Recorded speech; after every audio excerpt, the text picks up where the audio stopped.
जय माता रानी। माता रानी की कृपा आप पर और आपके परिवार पर सदैव बनी रहे। आज इस वीडियो में मैं लेकर आई हूँ मासिक दुर्गा अष्टमी व्रत कथा। तो आइए आरंभ करते हैं। प्रेम से बोलिए जय माँ दुर्गे। पौराणिक मान्यताओं के अनुसार प्राचीन काल में असुर दंभ को महिषासुर नाम के एक पुत्र की प्राप्ति हुई थी, जिसके भीतर बचपन से ही अमर होने की प्रबल इच्छा थी। अपनी इसी इच्छा की पूर्ति के लिए उसने अमर होने का वरदान हासिल करने के लिए ब्रह्मा जी की घोर तपस्या आरंभ कर दी। महिषासुर द्वारा की गई इस कठोर तपस्या से ब्रह्मा जी प्रसन्न हुए और उसे मनचाहा वरदान मांगने को कहा। ऐसे में महिषासुर, जो सिर्फ अमर होना चाहता था, उसने ब्रह्मा जी से वरदान मांगते हुए खुद को अमर करने के लिए उन्हें बाध्य कर दिया। परंतु ब्रह्मा जी ने महिषासुर को अमरता का वरदान देने की बात ये कहते हुए टाल दी कि जन्म के बाद मृत्यु और मृत्यु के बाद जन्म निश्चित है, इसलिए अमरता जैसी किसी बात का कोई अस्तित्व नहीं है।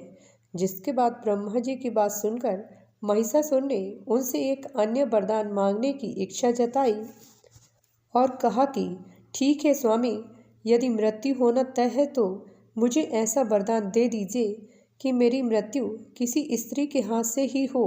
इसके अलावा अन्य कोई दैत्य, मानव या देवता कोई भी मेरा वध न कर पाए।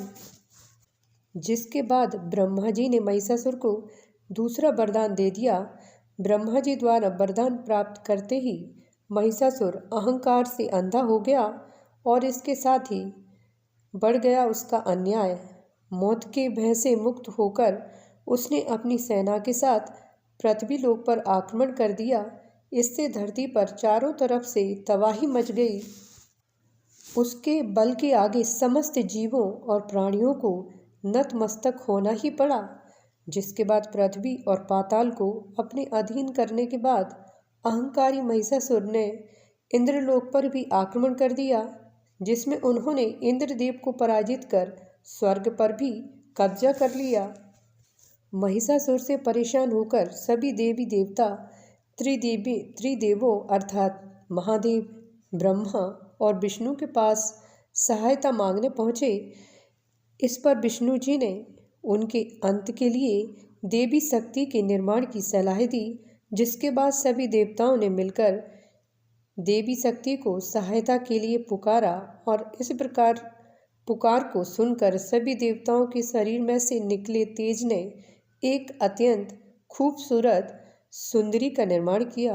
उसी तेज से निकली माँ आदि शक्ति, जिसके रूप और तेज से सभी देवता भी आश्चर्यचकित हो गए।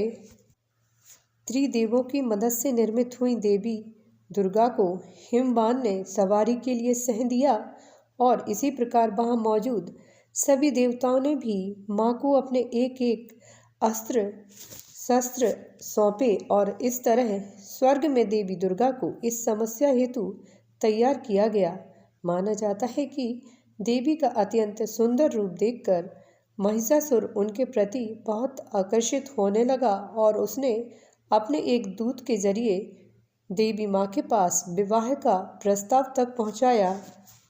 अहंकारी महिषासुर की इस ओछी हरकत ने देवी भगवती को अत्यधिक क्रोधित कर दिया। जिसके बाद ही माँ ने महिषासुर को युद्ध के लिए ललकारा। माँ दुर्गा ने युद्ध की ललकार सुनकर ब्रह्मा जी से मिले वरदान के अहंकार में अंधे हो चुके महिषासुर उनसे युद्ध करने के लिए तैयार हो गया। इस युद्ध में एक एक करके महिषासुर की संपूर्ण सेना का माँ दुर्गा ने सर्वनाश कर दिया। इस दौरान माना ये भी जाता है कि ये युद्ध पूरे 9 दिनों तक चला, जिस दौरान असुरों के सम्राट महिषासुर ने विभिन्न रूप धरकर देवी माँ को छलने की कई बार कोशिश की, लेकिन उसकी सभी कोशिश आखिरकार नाकाम रहीं और देवी भगवती ने अपने चक्र से इस युद्ध में महिषासुर का सिर काटते हुए उसका वध कर दिया। अतः इस तरह देवी भगवती के हाथों महिषासुर की मृत्यु संभव हो पाई। माना जाता है कि जिस दिन माँ भगवती ने स्वर्गलोक, पृथ्वीलोक और पाताल लोक को महिषासुर के पापों से मुक्ति दिलाई, उस दिन से ही दुर्गा अष्टमी का पर्व प्रारंभ हुआ। वीडियो अच्छा लगे तो लाइक करिए, शेयर करिए, कमेंट करिए और चैनल पर पहली बार आए हैं तो चैनल को सब्सक्राइब करिए। मिलते हैं अगली वीडियो में। जय माता रानी।